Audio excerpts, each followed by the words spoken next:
Another half mile today. Boy, if I keep this up, I'll be ready for the LA Marathon by the time I'm 50. I wonder if I'll be moving that fast at 50. Why not? I heard the other day the freeways are 50, and they move along okay.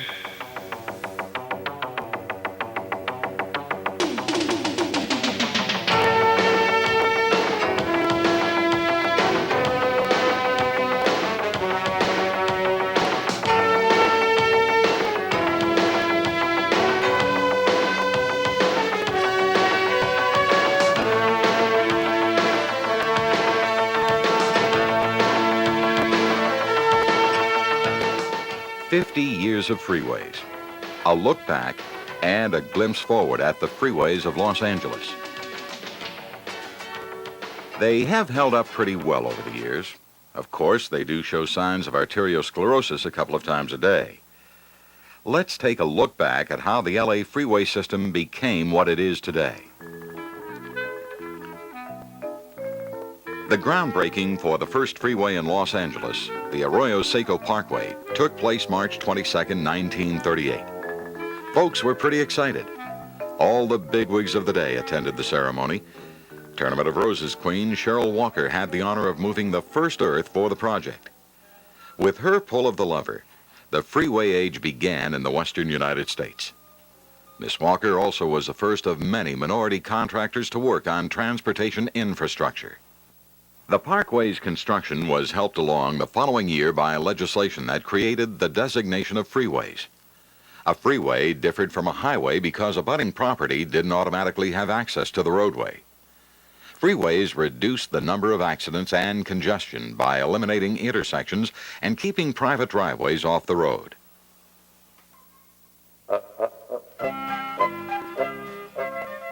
On December 30th, 1940, Governor Culbert Olson opened the Arroyo Seco Parkway. The project really lived up to its promise and its $3.75 million price tag. The Arroyo Seco Parkway, known as the Pasadena Freeway today, took drivers from downtown LA to Pasadena in half the time. The median strip cut the hazards of collision caused by drivers turning across the highway. The freeway improved traffic flow and literally paved the way for the many miles the governor envisioned. He told the crowd at the ceremony that this was the first safety freeway in the West, stressing the potential of freeways for Southern California. The next few years saw little public works construction because of World War II. Intense planning continued, as did acquisition of rights-of-way by the state. After the war, President Franklin Roosevelt pushed for massive freeway construction because it provided employment for those returning to civilian life. FDR created an inter-regional highway committee to direct development of a superhighway system, and that highway system is today known as the interstates.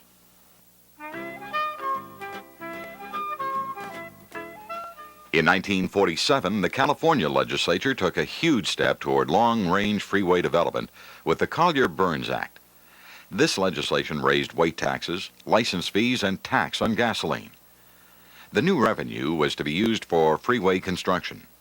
The building boom was on. In 1959, California came up with a highway plan of its own. The state legislature created the California Freeway and Expressway System. The plan called for a 12,000-mile network of highways to be built over the next 30 years. But California's famous freeway system had already begun. The Hollywood Freeway was completed that same year. The San Bernardino Freeway opened in 1957, and the following year, the Santa Ana Freeway was completed. During this period, Southern California had also begun developing a highway system. Let's take a look at an old Caltrans film starring District 7 engineer Edward Telford. It shows the proposed development of the Los Angeles freeway system in the early 60s.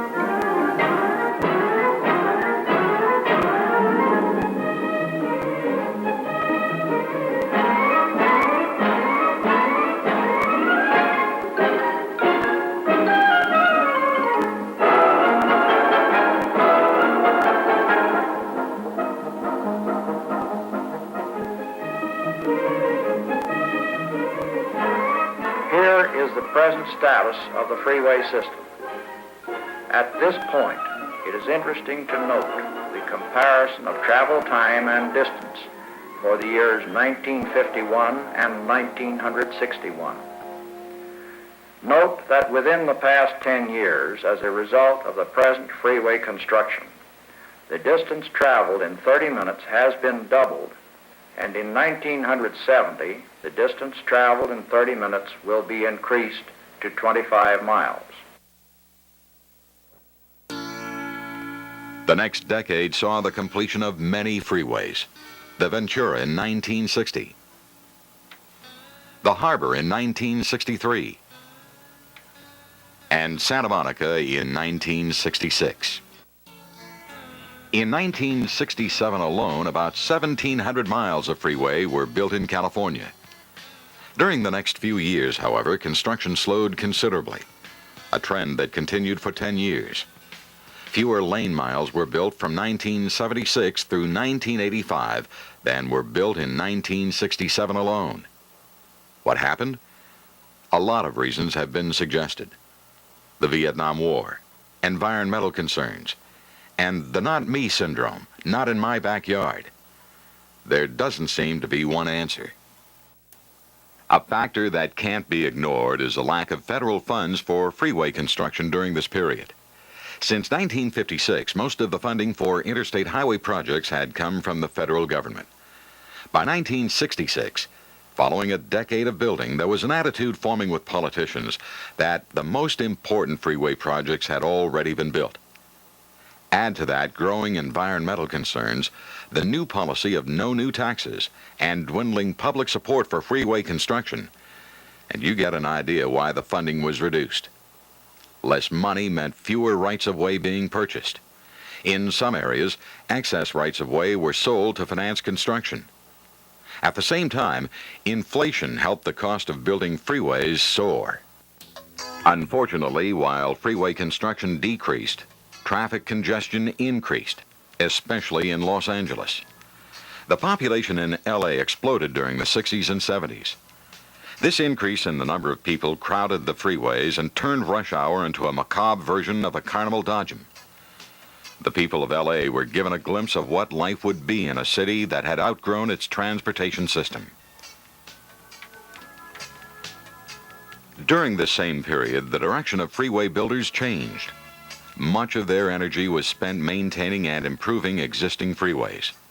In addition, the gas shortage of the early 70s affected commuting habits as had nothing else since the advent of the freeway.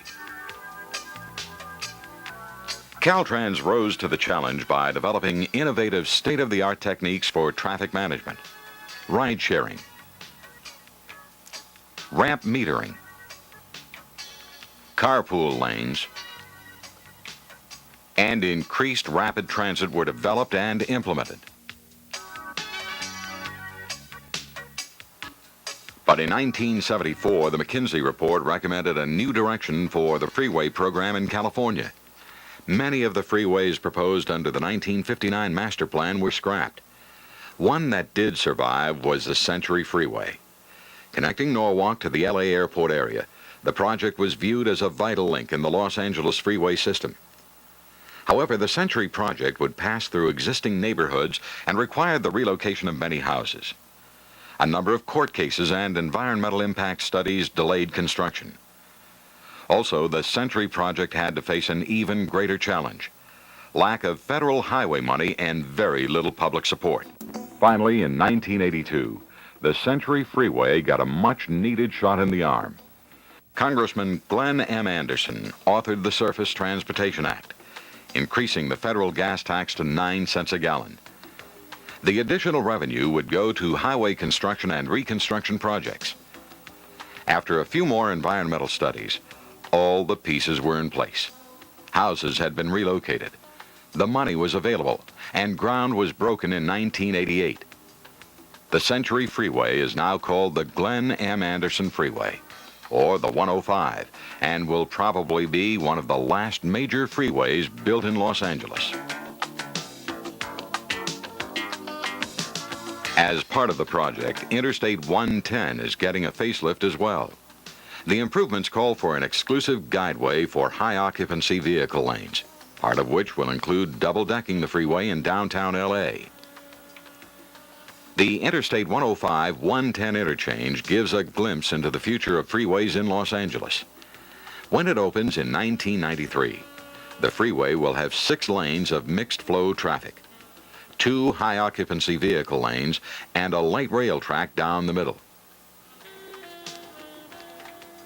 The 110 will have mass transit facilities to transfer passengers from the light rail of the 105 to the exclusive guideway of the 110. Traffic will be managed during the construction with the latest technology to gather data, conduct research, and inform the public. This new technology will also aid in completing the gaps in the existing freeway system, traffic management, and innovations like double-decking freeways and busways. Caltrans is currently testing in-vehicle navigation systems that will be tied into a regional transportation center. Self-guided and self-braking vehicles are also being researched.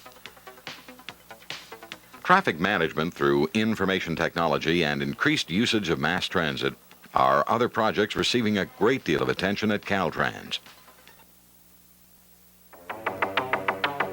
From the Art Deco of the Arroyo Parkway to the stark modern art of the Glen Anderson Freeway, 50 years of freeways have brought us where we are today.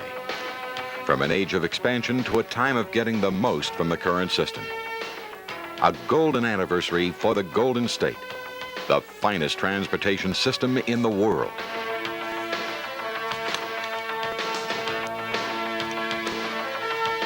In cooperation with other transportation and planning agencies, Caltrans is keeping Los Angeles moving into the 21st century and beyond.